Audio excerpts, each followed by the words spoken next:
Hi guys, long time no see. Long time I haven't put anything on my channel. But my goodness, am I coming back with a bang, especially in regards to FPL content. And I've got a big hitter here today, so why don't we get straight to it. Please welcome to the stream the 2019-2020 FPL champion, Joshua Bull. Joshua, how in the devil are you? I'm good, thank you. Yeah, thanks for having me on. Yeah, there's a saying I like to say, which is the check's in the mail, and the check's in the mail, my friend. It really is. I'll keep an eye out. Should I hold my breath? Absolutely. Yeah. Oxford, right?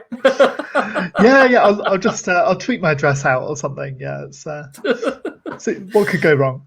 Exactly. So I think we'll start with who is Joshua Bull. So please give an introduction to yourself, what you do, please, if you don't mind. Ooh, yeah, good question. Who am I? I'm a mathematician, I guess. So yeah, I work in what we call mathematical biology. So not really doing anything fantasy football-y, but like Statistics, though.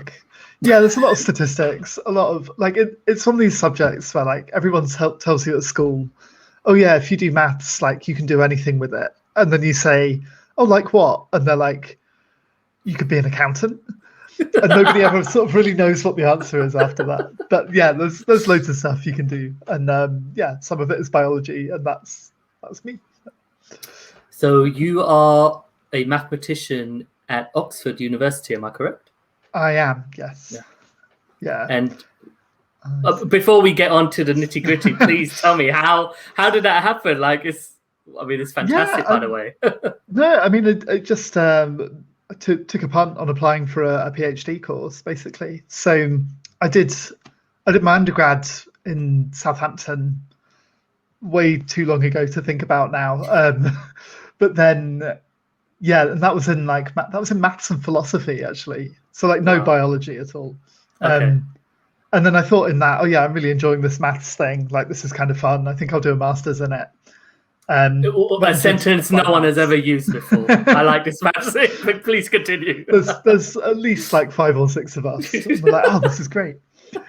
Yeah, but I mean, it's one of the I don't know. It's one of the things that I like about like the university environment, right? Is that you meet so many people who have like these really kind of deep, passionate interests in various things. So it's not unusual at all for me to like be in a bar with like I don't know, a group of friends, and some of them are just like, I love maths and this is all that I do and that is my life. And then some of them are like, maths is really, really boring, but I love history. Give me more history. I like that. Yeah, it's I don't know. Academia attracts some strange people, but yeah, nice people. So. Oh, absolutely. I mean, I was forced into maths being younger, and I'm naturally decent at it. I work in operations, so I work a lot along projects and task boards and timelines and Excel sheets. So you kind of got to think quickly, if you know what I mean, about quick statistics in regards to man days and all this kind of stuff as well. So there's no doubt for me, English and mathematics are the two core subjects for me. Those are the ones I aced. Everything else was got lost. Yeah, it's funny. I could talk don't let me. I could talk for hours about like, I think it is super important, and I think it's like various successive governments have just been really bad at justifying to people why it's important. And then you get like teachers that don't really know. They just know because, they were told at school that maths is important, so they have to teach maths. And there's this whole world out there that like people just don't, you just don't get exposed to it. But I could go on for hours. So like, so the next pod is going to be mathematics with the bulldozer. How's that? Yeah, it'll be like. I don't know. There's going to be something about like red rag to a bull or something. I love that. Yeah, good. Okay, so we're going to put just a hold be me on venting that. For a few hours. Yeah. Oh no, whatever, And if people are like, "Who's this guy?" I'll be like, 8 million players play this game, and this guy won it. But okay, so let's go to one of the key things. So, I mean. Like I was saying prior to us recording, is I did a bit of research on Josh. Is Josh okay, or would you like me to call you Josh? Yeah, no, Josh is fine. Yeah. did a little bit of research on Josh, and one thing I saw was an influx of videos, interviews, absolutely deservedly and everything. And I imagine, well, I can't imagine, but I'll assume it was a bit of a tornado of just people asking you questions left, right, and center. And I kind of had you on my shortlist of people I really want to speak to within the FPL community.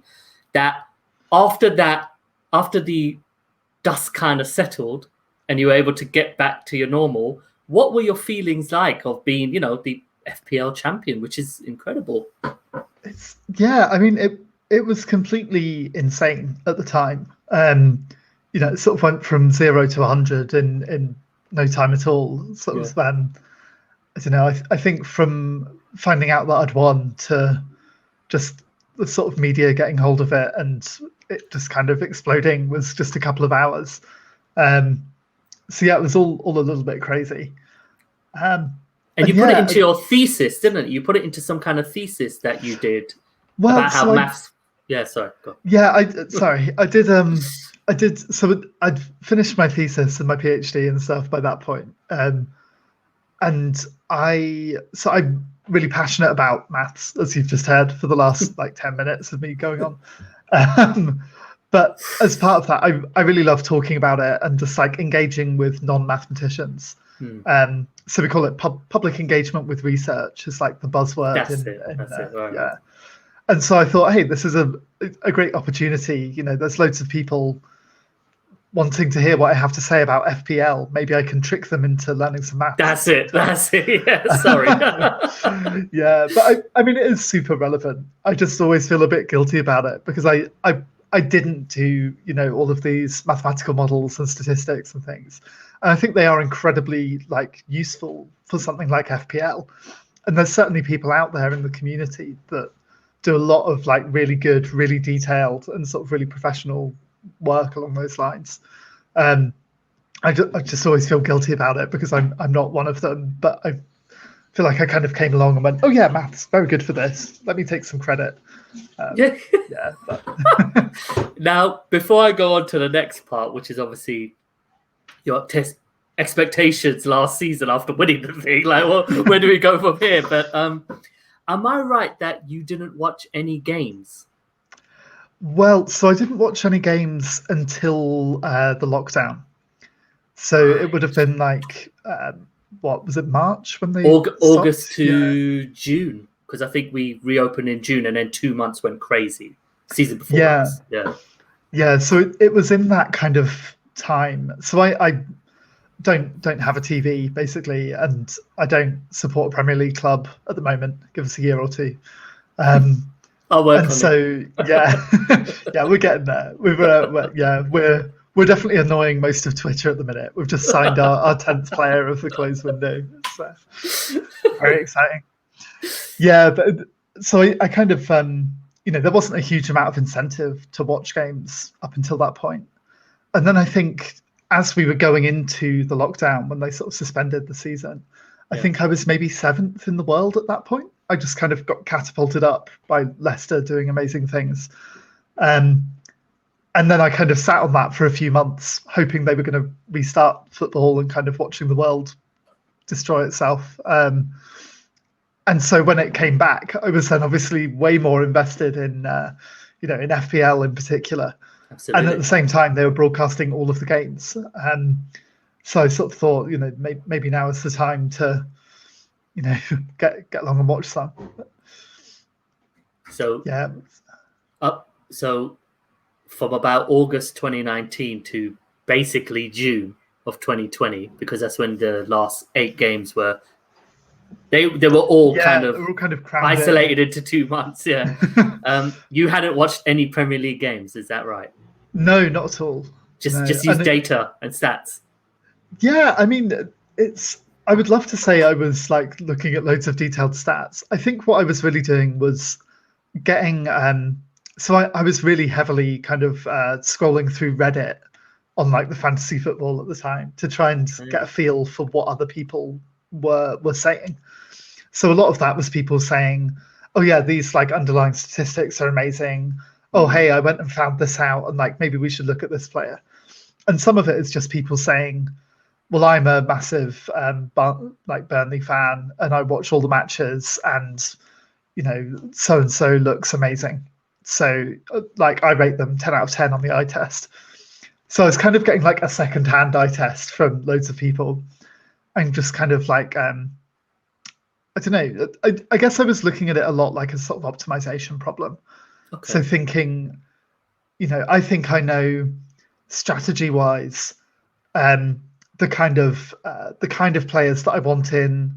I can look at the fixtures and stuff. I can look at the sort of long-term planning. Yeah. And then in terms of, well, is this person actually a good asset or not? That's where I was then kind of, turning to the internet. Okay.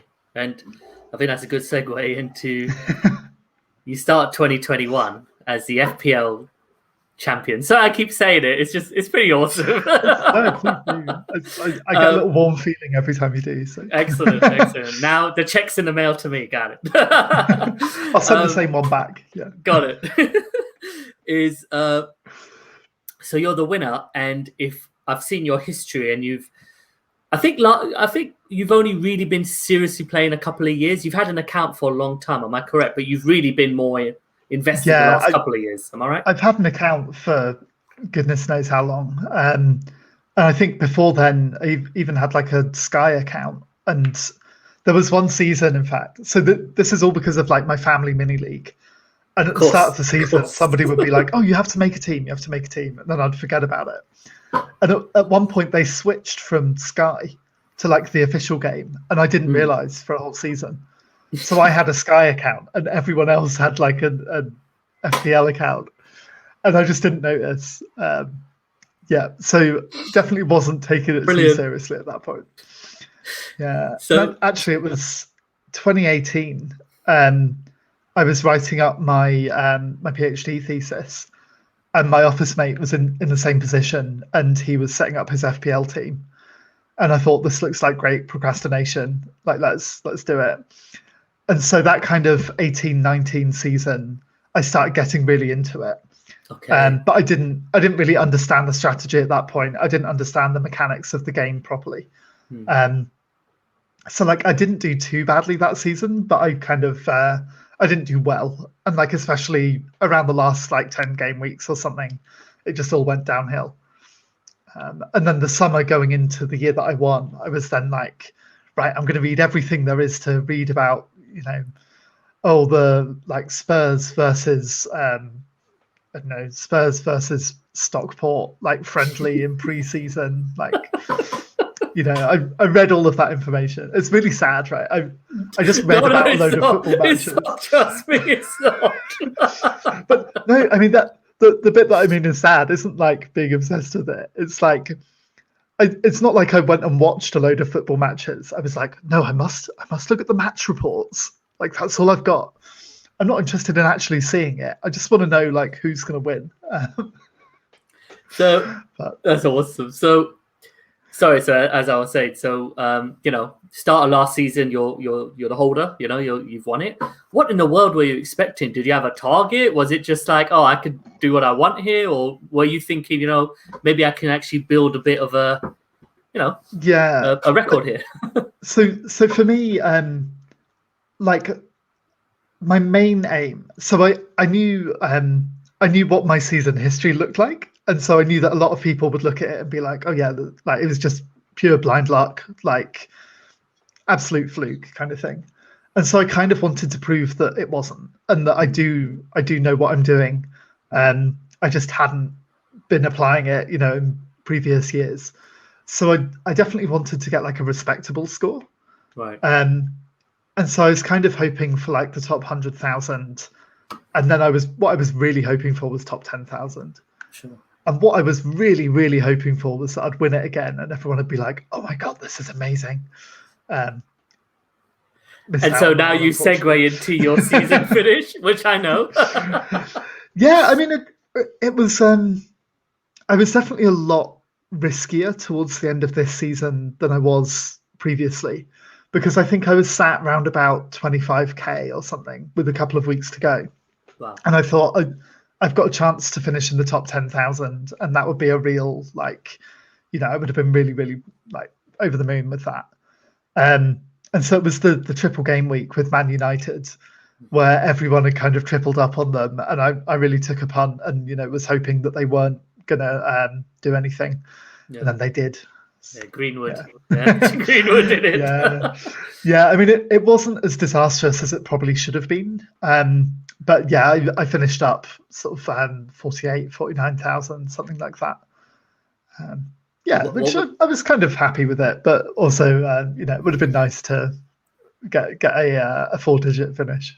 Yeah, I mean, so last season was only my second season, because previously I've always been like the Sun Dream Team player since 2004. So when I see all these top 10K finishes, they were like when there was 2 million players, 3 million players, 4 million players. When I joined, there's 8 million. So I feel like finishing in the top 50K is like the new 10K. It really is. Yeah, there's more resources now. There's more pundits now. There's more silly pods and streams like this now. There's content everywhere. Yeah, I mean, it's great just how much the game has kind of exploded, and I don't, I don't know what it is that's making it catch on, but year on year there seem to be, an extra 500,000 players at the start of the game, which I think it's great, and I think what it does mean is it gets harder and harder to get those kind of big milestone numbers. Absolutely. Yeah. I think you're completely right, especially about 10K. I think, when there's 10 times more players than there were back when it started, but people aren't saying, well, 100K is just as big an achievement now as 10K was 10 years ago. Yeah. Quite right. Yeah. So after your finish of, it is. I mean, after your finish, and also it depends on where you are in certain moments of the season. I know that sounds really cheesy, but it's you kind of have to, do you go shield or do you go sword? So last season, I was in the 30Ks for like the last 6 weeks, and I was just like, you know what, I'm not moving. So I'm just going to go shield and Captain Bruno, for example.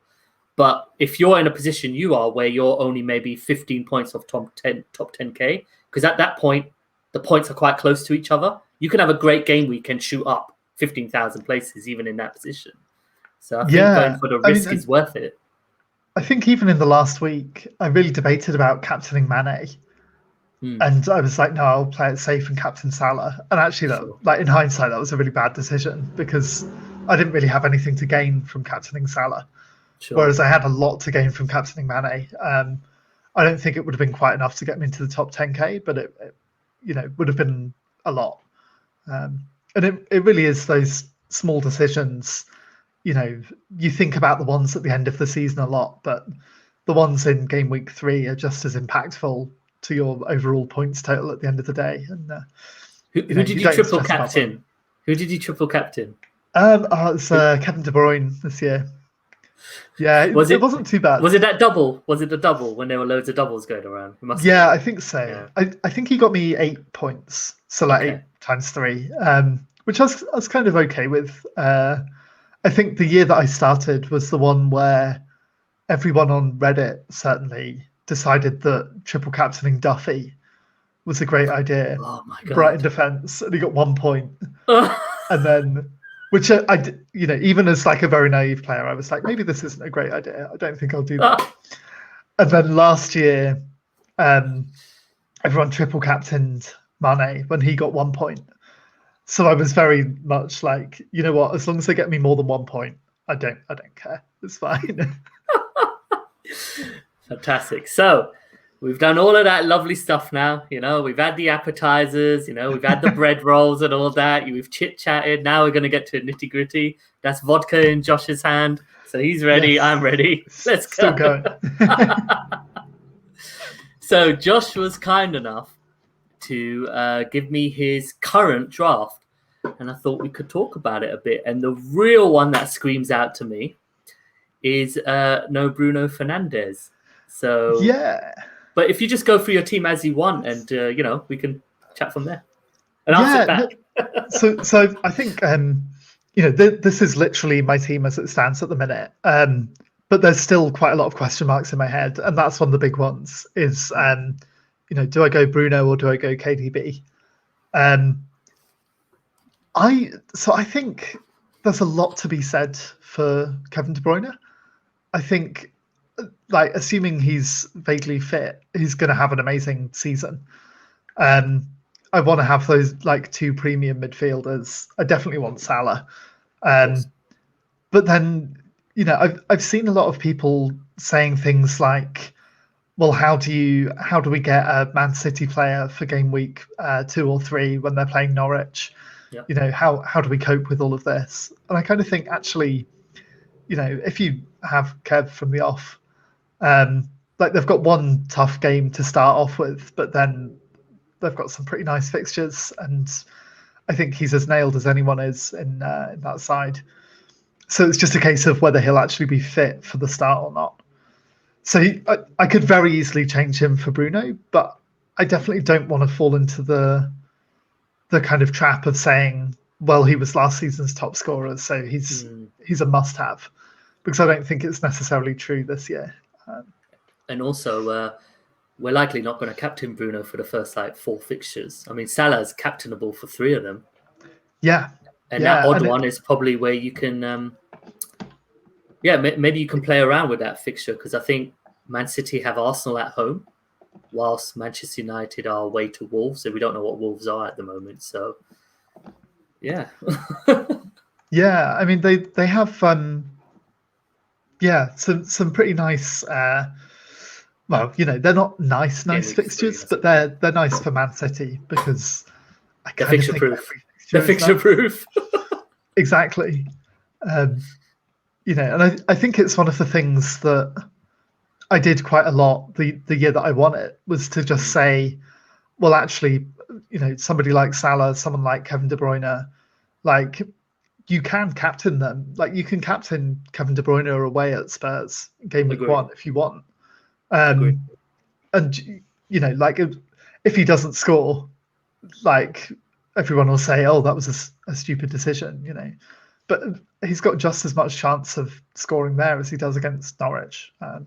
Yeah, because Spurs won't sit back as much as Norwich, so he'll possibly get more opportunities to create, actually.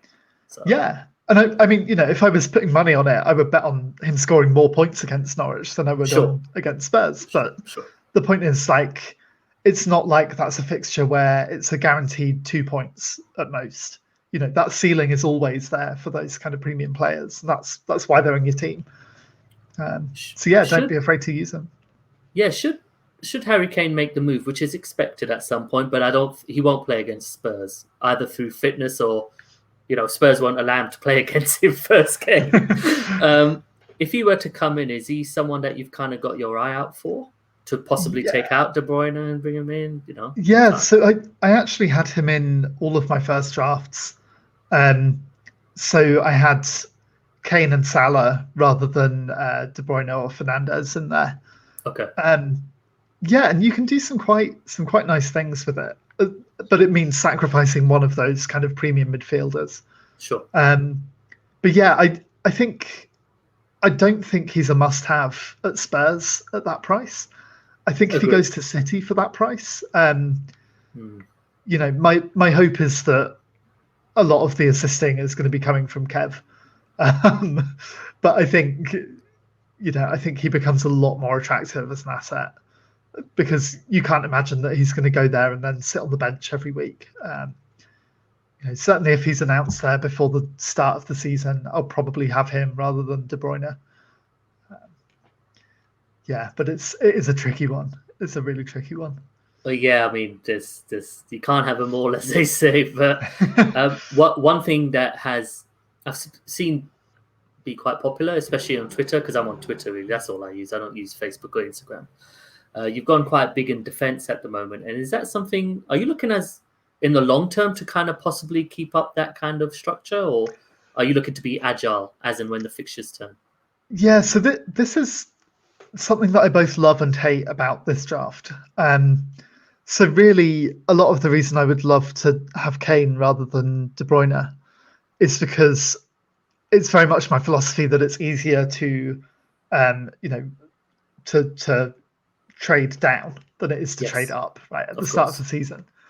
So if you have, a high price striker, a high price midfielder, a high price defender that you're happy to, free up some cash by jumping on whatever bandwagon emerges. I think that's a really good strategy. So I think as far as that kind of premium defense goes, I really like the look of that Dean, Robertson, Trent, and Shaw. I think Liverpool's fixtures at the start are great. I really like kind of attacking FPL defenders. So anyone who has a chance of like scoring or is getting as many crosses in as Trent is, like I want them in my team basically. So I think something I really like about it, it could be a nice differential. I think I've seen quite a few with maybe 3 at the back where they're all very strong. Yeah. Whereas I think any of those in the first few weeks have the chance to score a huge amount of points. I think what it does do though is it means if I need to jump on another striker, let's say Iheanacho goes crazy or something, I don't really have a good way of bringing him in with this structure, because it's quite difficult to, if you're selling Dean and replacing him for a 4.0 defender to sit on the bench, that's still only freeing up 1.5 million. Exactly. Whereas if you're starting with I really like that sort of price point that sort of Vardy is at, like the sort of 10-ish million strikers, because you can turn them into whoever you like. But equally, I don't really like any of the £10 million strikers this year. So it is something I'm really debating about. Is like, how important is the team structure and the flexibility of that team structure versus just lining up as like a 4-4-2 at the start and seeing all of the defenders like smashing a goal. I think that'd be nice.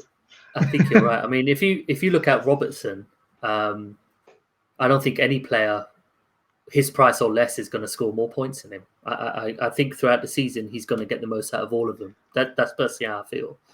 So I think if it was like the season's only 4 games long, then I think this is a fantastic. I think it's a fantastic draft anyway, Josh. But the one thing I can see what you're saying, and also when I'm playing around as well, is the flexibility of being able to move into assets easily. And if you're so big at the back and suddenly you want to make a move, it's not one change anymore. It's 2 changes. It might be a hit, and I don't think you took a hit the season you won. Am I correct? No, I didn't. Yeah. And did you take one last season? Not to. I did. I thought I'd experiment with them. So I took sort of 4 or 5 in the end. A couple of them worked out brilliantly. Some of them really didn't. And I kind of thought, I can definitely see the argument that like a well chosen hit can really give you a lot of advantage. It's long-term planning, isn't I'm just it? not good at picking them. Yeah, but back to the point is that when you want to move the assets easily, you can't. And I fully agree with you. If Kane was fit and he was at Man City, I'm 80% sure I would have him in my draft. Specifically from what you said, is that it's good to have price points in each position. Then you can move in one change. That's the idea. So and it's something else that bothers me about this draft is that actually that problem runs into midfield as well. Yeah. So you've got Salah and De Bruyne, but then everyone is 6.5 or less. Whereas, I think if I was picking my team based entirely on price points, I would have someone who's sort of like 9-10 million in there as well. That's what I was going to ask you. Sorry to interrupt. It was part of it. Is Sancho? What are your thoughts on Sancho? Because obviously there's a lot of people got excited on Twitter and then went back to Bruno. So I'm very, very tempted. And Son as well. Son's 10. So So I can get Sancho easier than Son, I think, because essentially I've got 2 very expensive bench players here in Aït-Nouri and Smith Rowe, where I can kind of I would rather not have any money sat on my bench if I knew which of the which of the cheapest players would play. Understood. I don't really care if they're not going to get any more than 1 point. I just would like that coming off the bench. If I downgraded both of them, that gets me another 1.5 million. And then it's a case of finding another 1.5 million from somewhere else. and you can turn either Buendia or Rafinha into Sancho even. Sancho, yeah. And probably where that comes from is from the defence. So rather than having all 4 of those shiny, expensive defenders there, you can quite happily have a situation where you downgrade, say, Robertson, for instance. You can still then get a really strong defender, but it starts to feel a bit bare bones to me, and I haven't quite worked out which of those defenders I would be happiest downgrading. So that's kind of why they're sat there at the minute. But yeah, I have played around with something like that. So Sancho instead of either Buendia or Rafinha, and then a sort of 3 at the back. But no, sorry, 4 at the back, but with a 4.5 playing defender. It's all or nothing almost on the 11, because you'll have 2 bench fodders at this point, wouldn't you? You'd have one guy who could maybe step in. So I'm really the only reason that Smith Rowe is in here, for instance, is because I had a spare. It's because I'm an Arsenal fan. Because I'm an Arsenal fan. So you were like, that was why. Yeah. So actually, if I decide that I'm happy starting Smith Rowe as part of a 4 in midfield, then you can kind of go really nuts. Like you can do some really exciting things, because rather than trying to fit in like 2 6.5s and a 9.5 or something, you can just free up that extra money. I mean, as an Arsenal, no, this is a really good point. Is as an Arsenal fan, Smith Rowe has recently extended his contract, and he's got the number 10 number he's after, which is a very iconic number for Arsenal, let alone normal football teams. So there's been a lot of buzz around Arsenal trying to buy a player of similar ilk in that number 10, kind of just playing off the front man. If we don't buy anyone, Josh, Smith Rowe is going to play every game, because we're not in Europe next season. So we're just playing 38 games and then the cup games. So if we do not buy anyone, I will likely bring in Smith Rowe myself and make him a starter against Brentford. And Brentford have just been promoted. So they're not going to be the best defense, I assume. I hope I'm right, obviously, as a fan. So it's a really good shout. So that opens up absolutely your ideologies about, I'll make Buendia and Rafinha into Brownhill and Sancho, and then I'll find that other million of downgrading Robertson possibly, and you can still have that kind of solid 4-4-2. Oh no, you could. You could have a solid 4-4-2. So so you can even then. So you can actually do it with both Robertson and Trent in there, because you can take then Dean or Shaw down to a 4.5, 5. You're right. And you've still got that sort of strength there. Excellent. So I do really like that, I have to say. And I do think Smith Rowe, even if you do sign someone, I think at 5.5 he's just insane value. Yeah. At some point in the season, he's going to get a run in the side and he's going to score. It's going to be very, very good. As long as he's in my team at the time. I'll make sure I tag you. Please do. Yeah. Fantastic. Brilliant. Absolutely brilliant. So we'll go on to the next part, which is community questions. So I got a few, but I kind of narrowed it down to 4. So first one is really from Danny. Hi, Danny. Thanks a lot for the question, pal. Hey, Joshua. All questions are about kind of same, but how much do you think about effective ownership when you set your first draft this season? Are you a bit of a kind of template guy, or do you like to go template with a couple of maverick picks or differentials? Yeah, so I suspect everyone I have will have fairly high effective ownership, but not because I'm looking at it and trying to pick people with that. I think at the start of the season, it's something you can completely ignore, because if everyone owns Bruno and then he starts scoring well, you've got plenty of time to undo the damage. But I think what I would say with that is, if you're picking lots of players with very low effective ownership, like, you have to kind of ask why nobody else is picking them at this point when there's everything to choose. So yeah, it's not really something where I'm choosing players to try and protect against them being highly owned or anything like that. Okay. But yeah, it's probably something where I'll look at it at some point, but probably not until I've really settled on a draft, to be honest. Okay. And I think we touched on it, but considering new players, I mean, we spoke about Sancho earlier.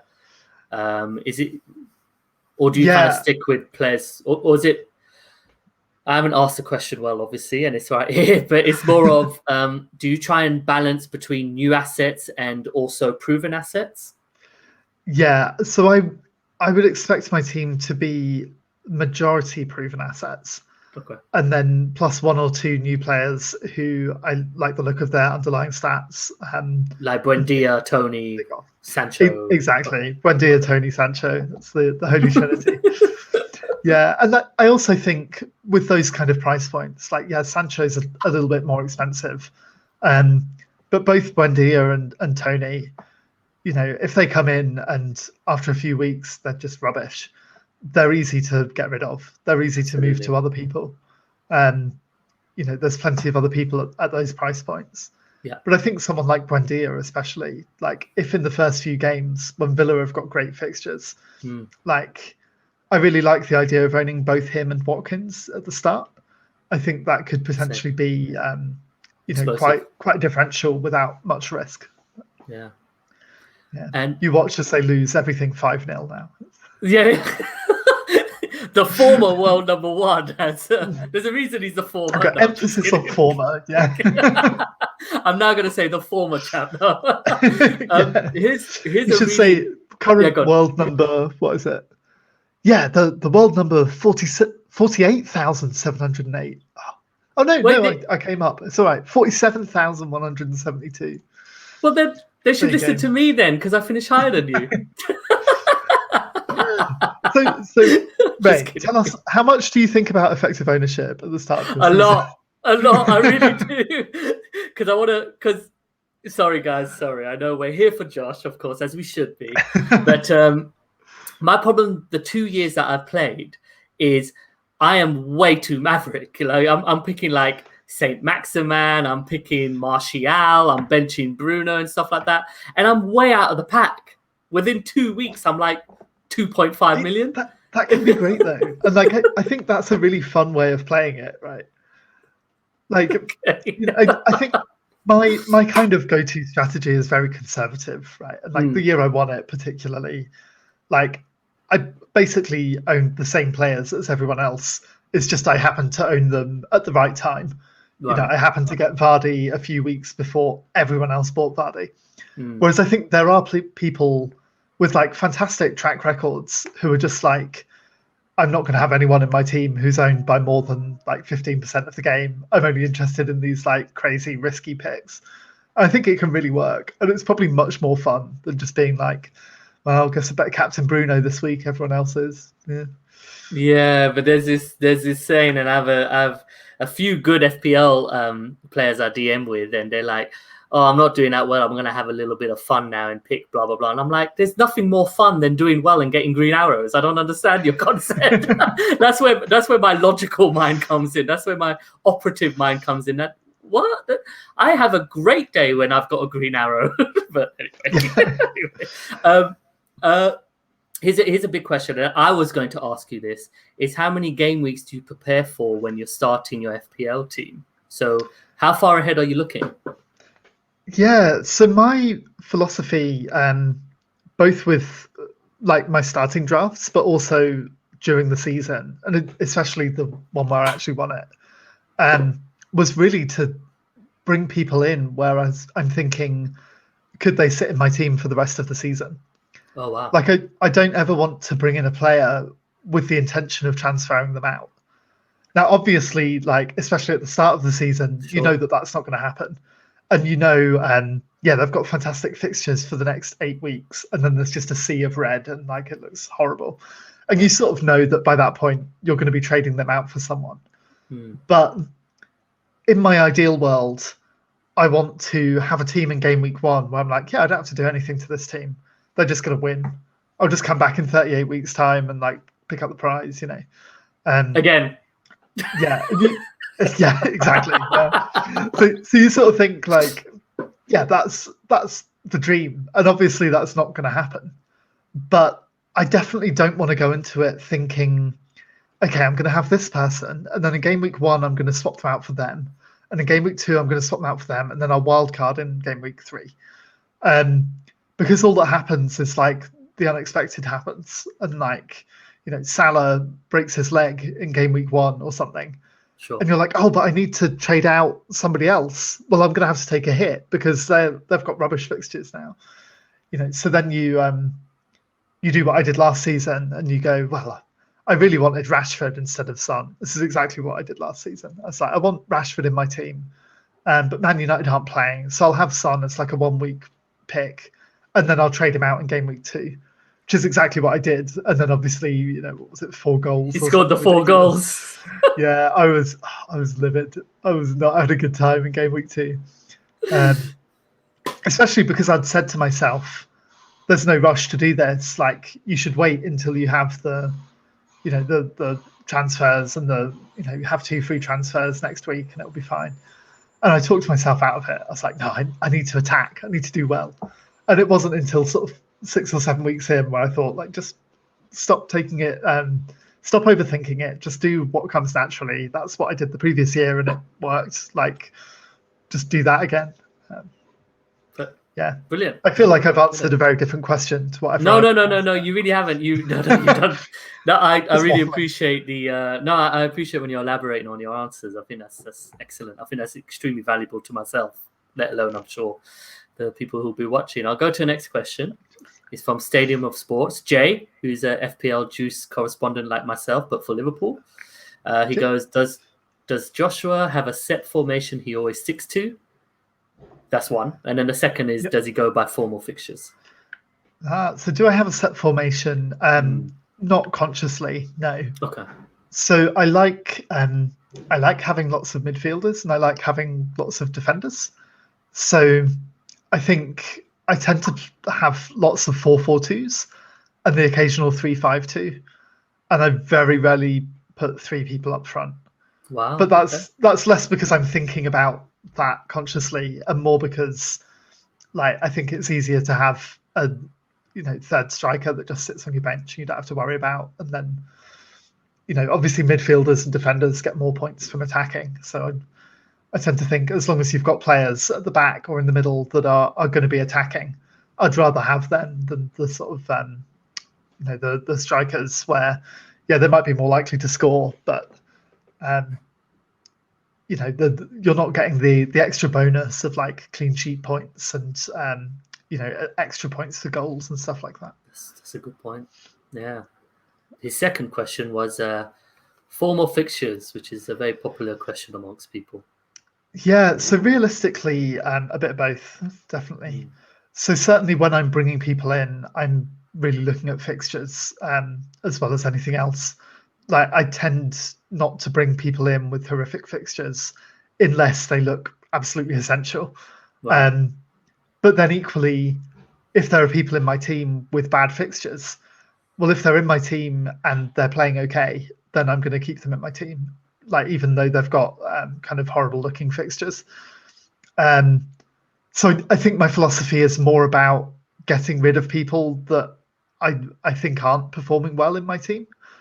And so probably if they've just had a run of really terrible fixtures and they've not been playing well, I've probably already sold them. Okay. Whereas, if they're sat in my team at the moment, they've probably been playing well, in which case I don't really care what their fixtures are like. I'm going to keep hold of them. Excellent. Thank you. Next one from FPL Glasto. Hashtag you'll never walk alone. Do you have any kind of sleepers on your watch list? Like the kinds like Jimenez, who kind of returned from a fractured skull and is quite the FPL asset historically. Do you have any kind of players you're looking at, fitness-wise, who've been out for a while? I.e. Jimenez is a great example, or Van Dijk is another good example. Yeah, Jimenez is a really good shout. So Van Dijk I like as well, but I think I'm less... I'm pretty much going to have 3 Liverpool players in my team, and Van Dijk would be number 6 or 7 on my list if I was picking FPL assets. So it's not that I think he's a bad asset, but I'd rather have Trent, I'd rather have Robertson, I'd rather have Salah or Jota or Mane. So it's not that I think he's bad. Who else are sleepers? I'm just looking through the list. Do you I know Glasgow's been quite specific, but do you actually kind of look for those kind of gems as well that obviously no one is going to pick? Yeah, I mean, I'd love to bring in players that nobody else has got. I think that's always a good thing. And I think you sort of need that combination of, a high ceiling and, a potential really good upside. So someone who always, I'm just like flicking through the list, but like Harvey Barnes has just leapt out. I think Harvey Barnes is always in this category, right? Yes. Where there's always this potential massive upside there. But also, like, people just don't seem to like picking him in FPL teams. There's always someone else where they're like, oh yeah, I'll get them instead, kind of thing. So he's exactly the kind of player that I'm looking at and thinking, well, okay, like it's got great fixtures. He's getting a bit of a run in the team. Let's have a go. So I know that's not such an answer on like a sleeper because he's not especially sleeping at the minute. But yeah, definitely. I love it. You wouldn't mind taking a have punt. a You wouldn't history. mind taking a punt on a sleeper asset. No, not at all. Like, especially if they've got a history of being like a strong performer. Because if Like they've done it Jimenez. once, they can do it again. Yeah, exactly. Like Jimenez, I think is it like it's a fantastic example. Because if people are sleeping on that, and he comes back in and performs as he used to, then you kind of think the sky's the limit, right? You just can't really go wrong. Fantastic. And last one from FPL Noble Dan. Yeah, he's a friend of mine. Hey Dan, thanks man. A couple of age-old questions, formal fixtures. We answered that already. Now, stats or eye test? I think you'd say stats, wouldn't you? I'm very much stats. Yeah. So I should say a lot of the reason that I don't do the eye test a lot and I don't, trust it so much is just because I don't have much confidence in my footballing eyes. I didn't grow up kind of watching loads of football or anything. So my sister was absolutely football obsessed. So I kind of reactively just like stayed away from it. And then all of the football that I've really watched over the last kind of 15 years or so has been from Ipswich Town, who wonderful though we are as a club, we've not maybe been the best footballing side for the last 15 years. So I kind of don't know what I'm looking for. So my footballing eye test, like I watch the games and I think, yeah, that looked great, and then they're like, no, that's a red card, and I'm like, oh, okay, that's maybe I should not, maybe I shouldn't be a referee. So I love it. Excellent. So if you're out there and you back yourself that you know what good football looks like, then by all means, eye test away. But I'll stick with the maths. Fantastic. Brilliant. That's the end of the questions. Just one moment. Is that one? Yeah, perfect. Now, here's a question that I didn't prep you for, so I'm just going to put you on the spot. You've given some fantastic nuggets of advice, Josh. You really have. But if you were going to give someone one bit of FPL advice going into the new season, what in the world would it be, my friend? And you've given a few nuggets today. So I'm going to give you the most cliched piece of advice in the history of advice. Follow your heart. Enjoy it. Have fun. It's just a game. I think especially if you've just sat through 50 minutes worth of streaming of FPL content, you're probably taking it quite seriously, right?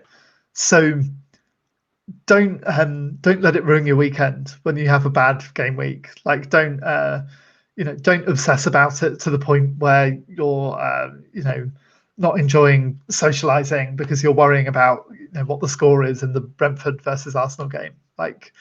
Just have fun and just remember that it doesn't matter if you don't win it. It's nice if you do, but it's not it's not the be all and end all. Look at that, guys. That is brilliant. Brilliant. My goodness. Yep. So Josh, first of all, thank you ever so much for coming on. It's been great. By the way, guys, I only contacted Josh like 5 days ago, and I said, hey, hey, and you were like, okay. That's me having just said like, yeah, don't do FPL instead of have a social life. I'm just like, I'm doing nothing at the moment. I have no social life. Sure, I'll talk about FPL. But how can they follow you? Track me down on Twitter. So scrolling along the bottom, Joshua Abel. That is a fair warning, though. I don't just tweet about FPL and like, yeah, you have been warned. If you follow me and then unfollow me, I won't be offended. But yeah, I'm kind of I tend to tweet a lot about FPL because now when I open Twitter, that's all that I see. But there's some stray mathematicians in there who followed me back when I was just tweeting about maths all the time, who I think are very confused. But, yeah. Fantastic. Well, guys, make sure you give Josh a follow. As it says here, tweets may feature maths, FPL, or random opinions. He's also got a fantastic link as well towards the university as well. Am I correct? In your bio? Yeah, so I've got a podcast, which I might as well plug while I'm here. Why not? Please, I'll put it in the links. Absolutely nothing to do with FPL. Although we might be getting FPL Raptor on, Ross. Fantastic. Might be coming on. So basically what we do is it's me and a friend of mine who's a historian. We get drunk with PhD students and kind of early career academics and ask them what it is that their research is all about. So if that sounds like it might be fun, we've got all kinds of topics. Should have a new one coming out this week, which I say every week, and we don't release it very often. But no, we've got a nice one coming out soon about black holes. So if that sounds fun, give us a follow. So yeah, it's called Research on the Rocks, I should say. It's probably I'm not very good at plugging stuff, am I? Research on the Rocks. It's on Twitter @ResearchRockPod. It's in my my bio. If you follow, it's not down here. Sorry, it's not down here. It's down there on mine. Hang on, I can write it on a bit of paper and move it along the screen. What I'll do is I'll put it on the YouTube link and everything like that. But we'll wrap it up now. As I say, it's not FPL related at all, so don't go there under false pretenses. Like you won't find much fantasy football. But Josh, again, thank you ever so much, man. It's the first time we've ever met. I must say it's been a pleasure. You're really you're very personable, you're very knowledgeable. And I think what I respect the most is that every single answer you elaborated on as well. So meaning that you're giving us the opportunity to kind of get in your mind a bit about how you think and the decision process you go through as well. So thank you so much. I'm glad you like that, because what I've started thinking is that people ask me something like form versus fixtures, and then I waffle for like 5 minutes and then eventually come down on, well, it's a bit of both, really. And I feel like I do that to every single question now. So not at all. I'm glad it goes down okay. Absolutely. Well, that's why it's good that I've recorded it, because then I can decipher it later on. So, but guys, thank you so much. I'm going to be having a few more guests on, but I mean, hey man, got a former champ. So thank you so much, Joshua.